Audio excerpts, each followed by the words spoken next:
नमस्कार दोस्तों, आपका अपने चैनल मनोज गुप्ता अकेडमी में आपका स्वागत है।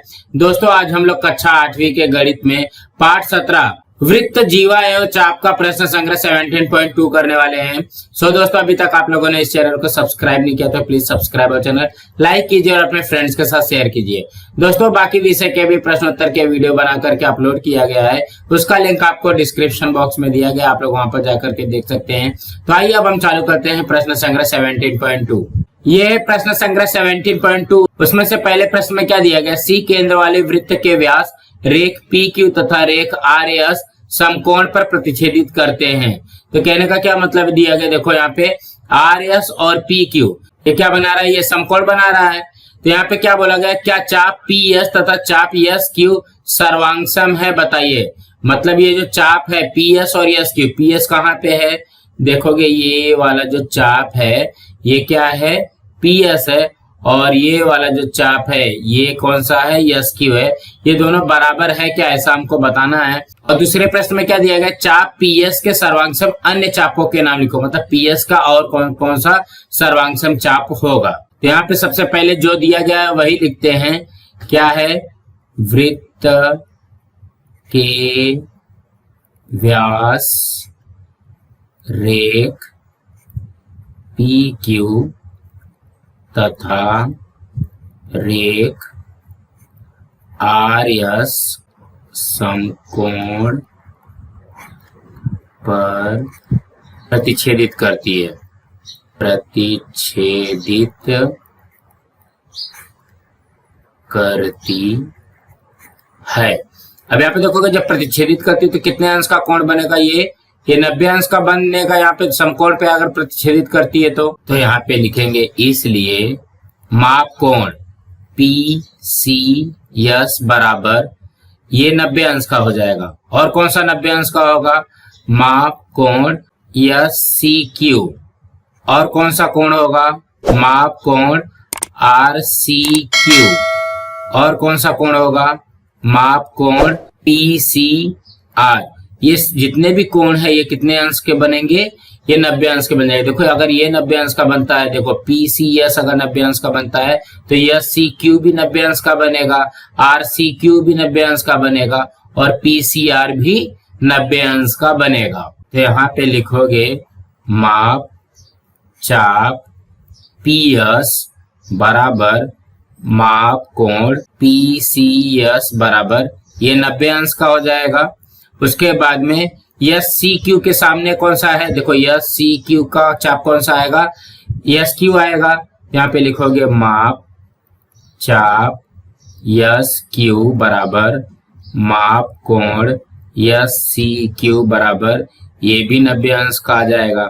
उसके बाद में माप कोण R C Q, R C Q के सामने कौन सा है, ये देखो ये चाप है आर क्यू है।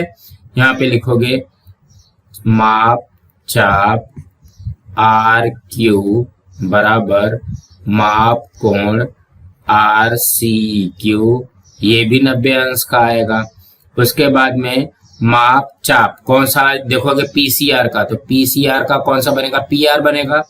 माप चाप पी आर बराबर माप कोण पी सी आर, ये भी आ जाएगा 90 अंश का। तो यहाँ पे चाहिए तो लिख लो, ये 1 हो गया, ये 2 हो गया, ये 3 हो गया, और ये 4 हो गया। अब हमको क्या बोला गया है, चाप पी एस और एस क्यू। तो यहाँ पे चेक करो, देखो पी एस यहाँ पे है और एस क्यू यहाँ पे है, मतलब कथन 1 2 से यहाँ पे लिखोगे कथन 1 2 से।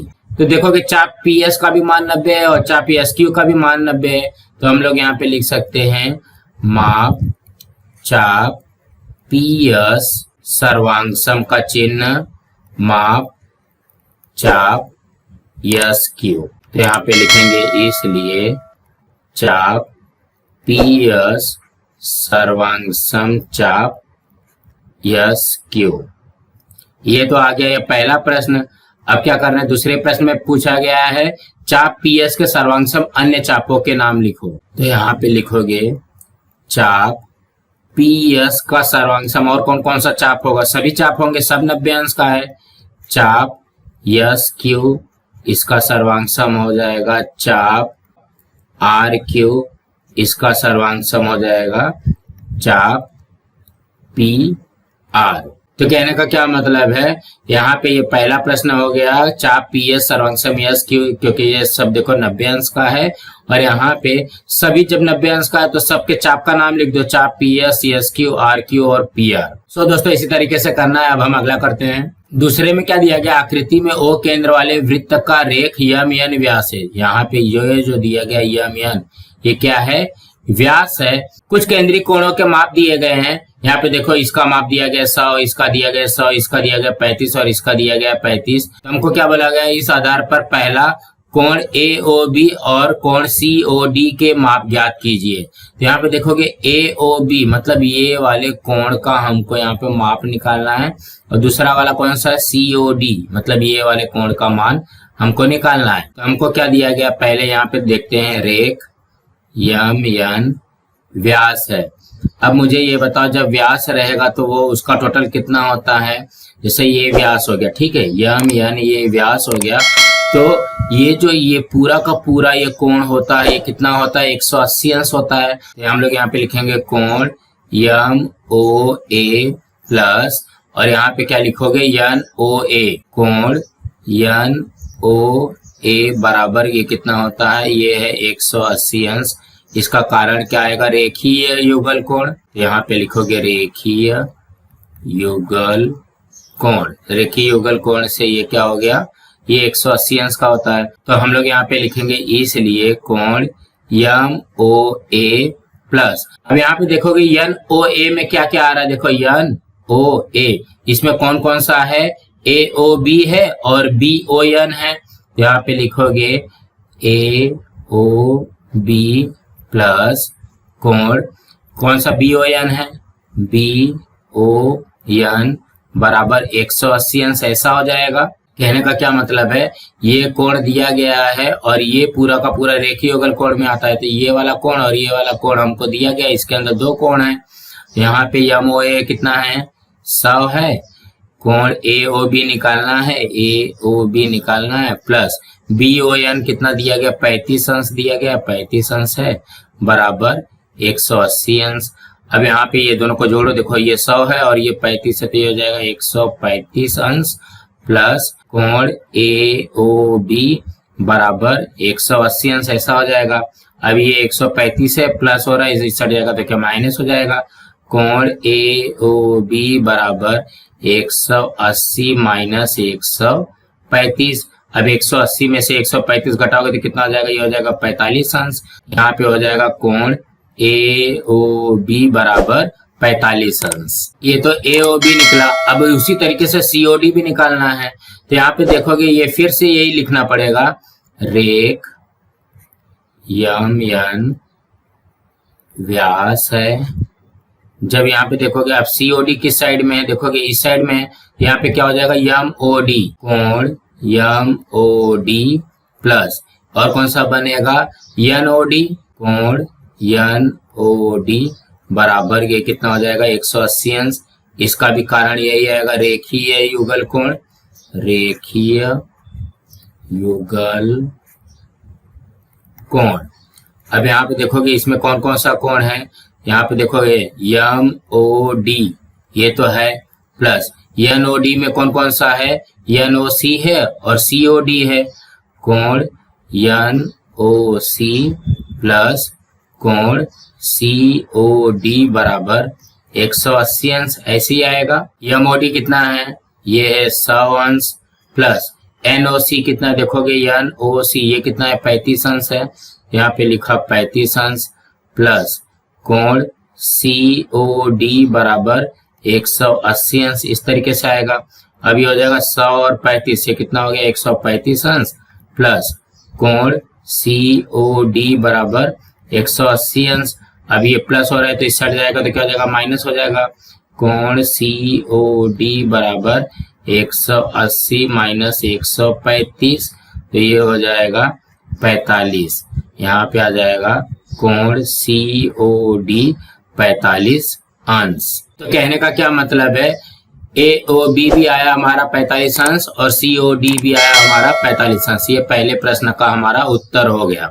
अब यहाँ पे हम लोग ध्यान देते हैं, देखो जब यम यानी व्यास दिया रहेगा तो ये पूरे का पूरे क्या हो जाएगा, 180 अंश होता है, तो 100 और 35 जोड़ करके 180 में से घटाओगे तो हमारा वैल्यू आ जाएगा। अब हम अगला प्रश्न करते हैं, सिद्ध करो कि चाप AB और CD सर्वांगसम है। तो देखोगे चाप AB कहाँ पे है, ये है, और CD कहाँ पे है, ये है।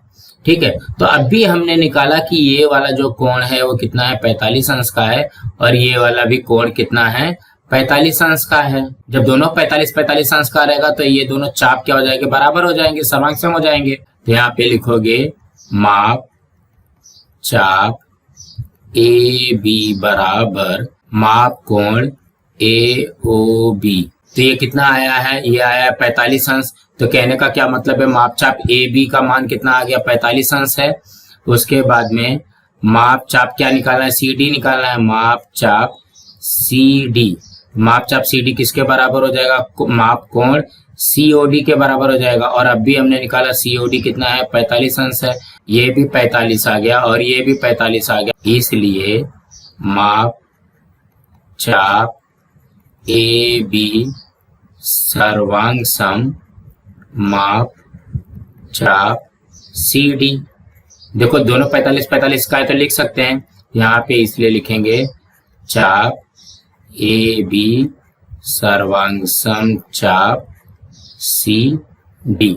कुछ इस तरीके से करना है, ज्यादा कठिन नहीं है। अब हम अगला प्रश्न करते हैं। तीसरे में क्या दिया गया, सिद्ध करो कि जीवा AB सर्वांगसम है जीवा CD के। मतलब ये जो जीवा AB है ये CD के सर्वांगसम है। तो यहाँ पे अब भी हमने दूसरे में सिद्ध किया कि चाप AB सर्वांगसम है चाप CD के। ये अभी हमने प्रूफ किया है, सिद्ध किया है।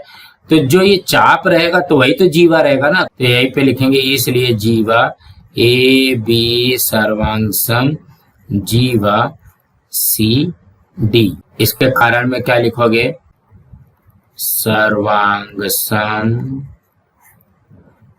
चापों की जीवाएं सर्वांगसम होती है। सो दोस्तों इसी तरीके से करना था। दोस्तों आज हमारा यहाँ पे प्रश्न संग्रह 17.2 कंप्लीट हुआ। दोस्तों आप लोगों को ये वीडियो कैसा लगा आप लोग कमेंट बॉक्स पे जरूर लिख करके बताइए, और इस वीडियो को ज्यादा से ज्यादा लाइक कीजिए, अपने फ्रेंड्स के साथ शेयर कीजिए ताकि उनको भी प्रश्न संग्रह 17.2 मिल सके, और इस चैनल को सब्सक्राइब कीजिए। नमस्कार दोस्तों।